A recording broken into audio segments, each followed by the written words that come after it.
सुप्रभात. संस्कार भारतीचं हे पुणे केंद्र आहे.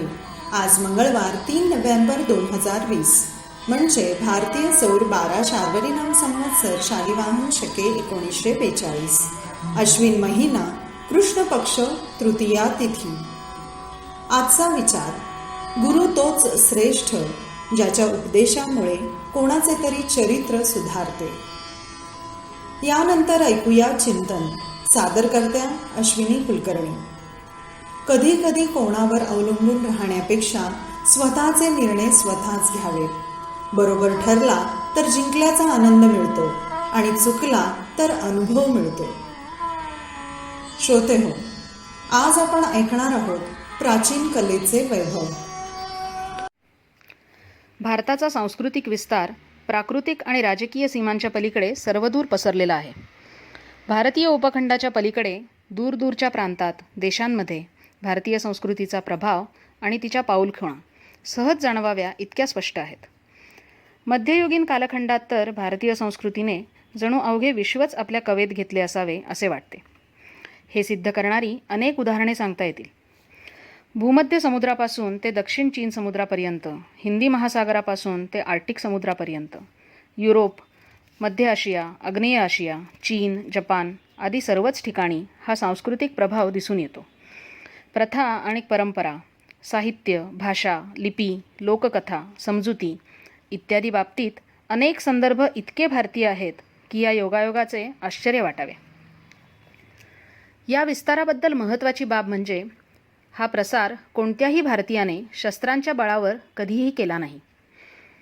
संस्कृतीचा प्रचार आणि प्रसार हा परस्पर सौहार्दाच्या बळावरच प्रामुख्याने झालेला दिसतो.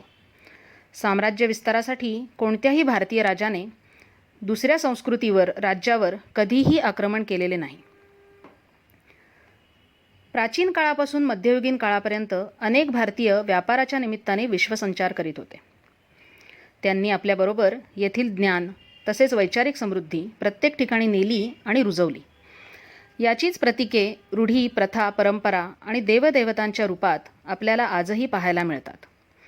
जगभर वसलेले विविध प्रांतांमधले लोक भलेही वेगळी भाषा बोलत असतील, त्यांचा वेश, आहार, विहार आणि रूप वेगवेगळे असेल, परंतु त्यांना एकत्र बांधणारा दुवा जर कोणता असेल तर तो आहे आपली भारतीय संस्कृती आणि विचारधारा.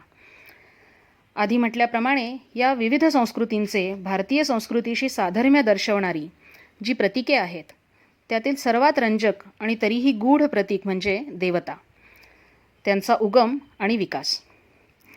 या देवतांपैकी सर्वाधिक जनप्रिय आणि सर्वाधिक प्रसिद्ध देवता आहे वाग्देवी सरस्वती. देवी सरस्वती ही ज्ञान, बुद्धी, संगीत आणि सौंदर्याची देवी मानली जाते. भारती, शतरूपा, वेदमाता, ब्राह्मी, शारदा, वागीश्वरी ही तिची अन्य काही नावे सुपरिचित आहेत. संस्कृत भाषेची जननी मानली गेलेली सरस्वती देवी कला आणि विज्ञानाची देखील अधिष्ठात्री आहे. सरस्वती नावाचा अर्थच मुळी मोहक, तरल आणि प्रवाही असा आहे. त्या अर्थी ती सौंदर्य, ज्ञान आणि बुद्धिदात्री आहे. भारतीय संस्कृतीचा प्रसार होत गेला तसतशी सरस्वती आणि सरस्वती पूजा नवनवीन प्रांतांमध्ये प्रचलित होत गेली. संपूर्ण पूर्व आणि दक्षिण पूर्व आशियामध्ये तिच्या नावे पंथ निर्माण झाले. ब्रह्मदेशात थुराथदी नावाने प्रसिद्ध झालेली ही देवी विद्येची आणि बौद्ध धर्मग्रंथांची संरक्षक देवता आहे. ब्रह्मी विद्यार्थी परीक्षेला जाण्याआधी आवर्जून तिची प्रार्थना करतात. थायलंडमध्ये ती सुरतसवदी नावाने ओळखली जाते आणि ब्रह्माची पत्नी, वाग्देवी आणि विद्येची देवता असा तिचा लौकिक आहे. खमेर साहित्यात कधी भारती तर कधी वागीश्वरी नावाने प्रसिद्ध असलेली सरस्वती देवी संपूर्ण कंबोडियामध्ये संभाषण, लिपी आणि संगीताची देवता आहे. हिंदू बाली बेटांवर तर सरस्वतीचे अगदी भारतीय रूप पाहावयास मिळते आणि स्थानिक बाली दिनदर्शिकेचा शेवटचा दिवस सरस्वती पूजनाचा उत्सव म्हणूनच साजरा केला जातो. चीनमध्ये सरस्वती बिएन साईतेन नावाने प्रसिद्ध आहे. तिचा उल्लेख सुवर्णप्रभा सूत्र या बौद्ध सूत्रामध्ये आढळतो. देवी सरस्वती जपानमध्ये पोहोचली इसवी सनाच्या 6व्या ते 8व्या शतकाच्या दरम्यान. ज्या चीनमधून जपानमध्ये वाग्देवतेच्या संकल्पनेचा प्रवेश झाला त्या चीनपेक्षा जपानमध्ये आजही देवी सरस्वतीचा पंथ खूपच लोकप्रिय आणि सशक्त आहे. इथे ती बेंझाईतेन नावाने ओळखली जाते. ज्याप्रमाणे देवी सरस्वती वीणाधारिणी आहे, जपानमध्ये बेंझाईतेन देखील बिवा हे वीणेसारखं तंतुवाद्य धारण केलेली दाखवतात. कमलसूत्रांमध्ये देवीचा उल्लेख आहे आणि बौद्ध आणि शिंतो या दोन्ही धर्मीय जनतेमध्ये ती सारखीच पूजनीय मानली जाते. आपल्याकडील देवी सरस्वतीप्रमाणेच जपानी बेंझाईतेन देखील जे काही वाहते त्या सर्वांची अधिष्ठात्री मानली गेली आहे. उदाहरण द्यायचे तर पाणी, काल, शब्द, वाचा, संगीत आणि अर्थातच ज्ञानसुद्धा. सुवर्णप्रभा सूत्रातील दाखल्याप्रमाणे ती राज्याची आणि तेथील जनतेची संरक्षक देवता देखील आहे. साधारणपणे 1000 वर्षांपासून प्रचलित असलेल्या फुकुजिन अथवा 7 भाग्य देवता या देवसमूहात देखील बेंझाईतेनचा समावेश आहे. येथे ती कला आणि संगीताची संरक्षक देवता मानली जाते. जपानमध्ये संपूर्ण देशभर तिची मंदिरे बांधलेली आढळतात. परंतु बेंझाईतेनची जी 3 मुख्य स्थाने मानली जातात ती 3ही मंदिरे बेटांवर पाण्याने वेढलेल्या ठिकाणी आहेत. एनोशिमा, चिकुबू आणि इत्सुकुशिमा अशी या बेटांची नावे आहेत. भारतीय सरस्वतीप्रमाणेच जपानची सरस्वती ही संगीत आणि बुद्धी यांचीच अधिष्ठात्री मानलेली आहे. भारतात सरस्वतीचे नाव लक्ष्मी आणि काली या अन्य 2 शक्तींशीही जोडलेले आहे. एकत्रितरित्या त्यांचा उल्लेख त्रिदेवी असा केला जातो आणि त्या अनुक्रमे ब्रह्मा, विष्णू आणि शिव यांच्या शक्ती मानल्या जातात. त्यायोगे त्रिदेवी देखील अनुक्रमे सृष्टीची निर्माणकर्ती, रक्षणकर्ती आणि संहारकर्ती शक्ती मानल्या गेल्या आहेत. त्रिदेवींची समरूप संकल्पना जपानमध्येही पाहावयास मिळते. बौद्ध आणि शिंतो अशा दोन्ही धर्मांच्या संयुक्त समजुतीप्रमाणे बेंझाईतेन अर्थात सरस्वती, किशहो तेन्यो म्हणजे लक्ष्मी आणि दाईकोकू तेन्यो म्हणजे काली या 3 देवी एकत्रितरित्या त्रिदेवी मानल्या जातात.